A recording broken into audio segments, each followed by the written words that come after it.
Hello people, this is Latsu7 here, and now I'm accompanied by... BidoofsCrazyVideos over here, and we're actually going to be narrating this nice battle we've got here. Yes, this is a round 1 match, game 3 between Crobat and the real Elmo. It's a game-deciding match between these two great players, and Crobat is bringing Magmortar, Grumpy, Girder, Golem, Frillis, and Ariados against real Elmo's Gumbuskin, Gabite, Kangaskhan, Arbok, Relicanth, and Musharna. So, any opinion about the team? Yes, and then when you see Crobat's team there, you've actually seen that most of them are kinda, I'd say most of them are defensive, except for Magmortar, which is more special attack, but the others there have pretty high defenses in some way or another, and of course Frillish is usually a wall. Yeah, that Eviolite wall that you know will burn everything on sight along. But I believe that Golem is gonna be the Stealth Rocks, and perhaps it might have a Totemize, I'm not exactly sure. Grumpig might be the Heal Beller, and Girder might be the Physical Sweeper. I am not quite sure. Yeah, I guess Golem has a pretty good attack as well, but then when we see the other team over here with the Gumbuskin, Gabite, Kangaskhan, Arbok, Relicanth, and Musharna, you actually see that that's quite a bit more offensive there. Even although Musharna is somewhat bulky, its special attack is pretty decent anyway, and with Calm Mind or whatever, I think it can actually get a lot of things killed. So basically what we've got here, it seems to be a defensive team versus an offensive team, or at least that's how I would say it mostly. Yeah, but you can still run a bulky Kangaskhan and bulky Arbok. I mean, this real Elmo has Intimidate support, and they have I think that they have more balanced team, and the Crobat has more defensively oriented. No, I suppose. I would still say it's slightly more offensive, the one with Kangaskhan, but even then, I think we should just go ahead and get right into the battle. That's right. So, without further ado, let's start off with the match! So as we're gonna get into this battle here, he's gonna go ahead and lead off with Frillish, as the Gabite is also gonna come out on this side. Now he's gonna go straight for the Stealth Rocks, but the problem here is the fact that the Frillish is gonna try and taunt him just so he couldn't get the Stealth Rocks up, except for the fact that Gabite is faster, so that's not gonna actually work. And now the Gabite is gonna go with Earthquake and get a critical hit as the Frillish goes with the Will-O-Wisp and burns the Gabite, and in comes the Relicanth to pick up on KO on that Frillish, but it's gonna go with Recover and now lift that Head Smash from the Relicanth. Yes, although the Head Smash did a ton of damage there, it just wasn't quite enough, so the Frillish is gonna get it burned, and quite honestly, that's just what Frillish is good at. It just burns, it burns everything. And the Girder is going to come in here, and that thing is really bulky, and it's even going to take this Head Smash very well. Of course, it resists it, and with that huge defense and Eviolite, it's just going to work very well. But as you saw there, he just predicted the Musharna switch in as he went for the knockoff, and now the Musharna doesn't have leftovers anymore. Yeah, now the Musharna is gonna go with Thunder Wave after Grumpy comes in, and it's gonna recover a fair bit amount of Grumpy's gonna recover a fair bit of HP from its leftovers, and now the real Elmo is gonna switch on to Relicanth on this Grumpy and trying to hit the Head Smash, but it misses as the Grumpy gets off with the Heal Bell. Yeah, so now the Heal Bell just made that Thunder Wave useless.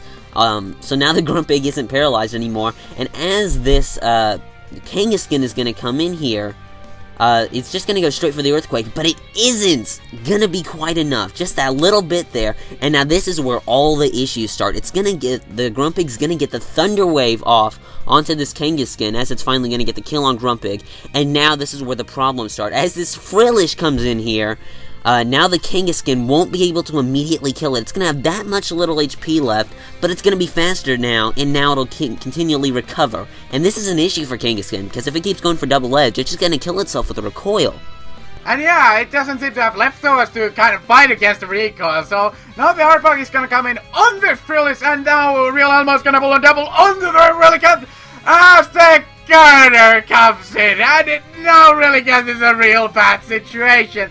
I believe that real Elmo is just gonna sack this Relicanth right here, going with the waterfall as the Girder starts setting ball cups.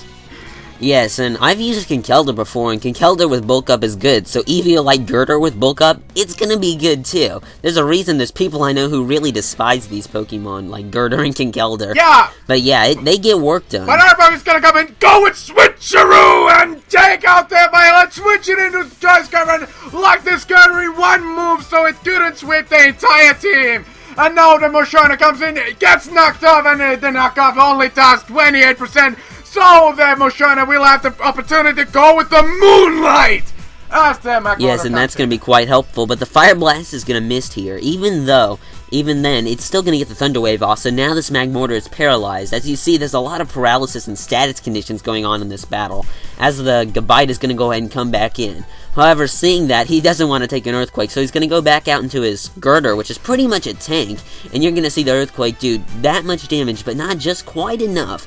It's going to get it to pretty low HP. However, this next Earthquake, although it's going to live with just 1%, and it's going to get the knockoff kill here, the Burn is going to also take it out, and that's going to, or a Rough Skin actually, not a Burn, and that's going to be a double down right there. And now the Arbok will come against this almighty Golem! And we all know how Arbok can have a move such as the Aqua Tail! However, Golem lives without a steady, goes with Earthquake and takes out the Arbok with ease! Yes, just that 2% right there, even though it more than likely had Sturdy, that just shows how bulky Golem actually is. It just took a 4-time super effective hit, like it was nothing. It didn't even need Sturdy right there, that's how good it is. However, as this Frillish comes in here, it's going to start creating issues again, because as you see this double-edge recover thing going on here, we're not actually getting anywhere other than wearing down the Kangaskhan with the double edge, and that's not working very well. That's kind of an issue. So as this final double edge is going to be used here and it's going to lower it down, the Cursed Body is going to activate here. So now the Kangaskhan can't continually go for it, and as you see, this Earthquake isn't doing nearly as much damage, so this is an issue, because now the Frillish is just going to get right back up to 100%. If only the Kangaskhan wasn't paralyzed, this Frillish would have been gone. It would have been out of here. It had been done with, but no. It is still here, and it's staring us in the face, just recovering. It's just an annoyance. It burns everything. It burns just to look at it. It burns my eyes. It's Frillish. Yeah. Just like Jellicent. It's right there and we're staring at it right now. Yeah. And as we're going to continue going with this, we're not getting anywhere. This is just annoying. Yeah, but this Frillish doesn't have any moves to hit this Kangaskhan with, so it's a stalemate.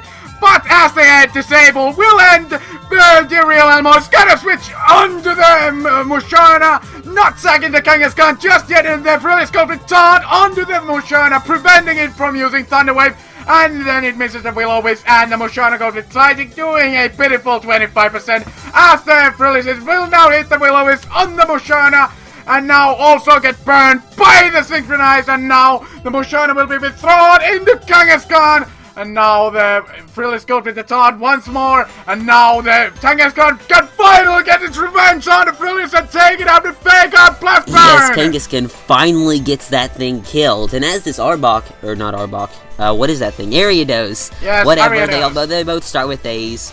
It's finally going to come in here, and it's going to get a kill onto the Kangaskhan. However, as you're going to see this Combustion go with the Protect here, we're going to find that it's going to go straight for the X-Scissor, which wouldn't have done anything. That's a quad-resisted hit here.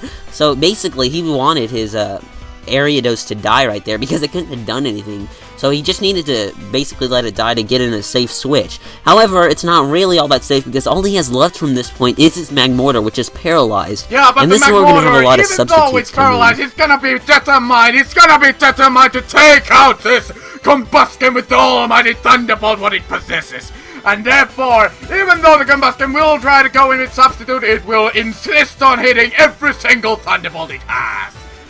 Yes. And he's going to keep going with the substitutes here, just because if he ever did get Parahacks, he'd basically be behind a substitute and then be able to go for attack. So basically, his Focus Blast, which is what he needs to take it out there, if it missed behind a substitute, he'd have a second chance. However, that didn't happen, and as he goes for the Focus Blast here, it's actually going to hit, and with that Life Orb damage, he's just barely going to survive, and that's going to be the game. Yes, and quite the game indeed, quite the game indeed. So, I really think that the Game 3 usually is the most intense one, because it's a round-deciding game.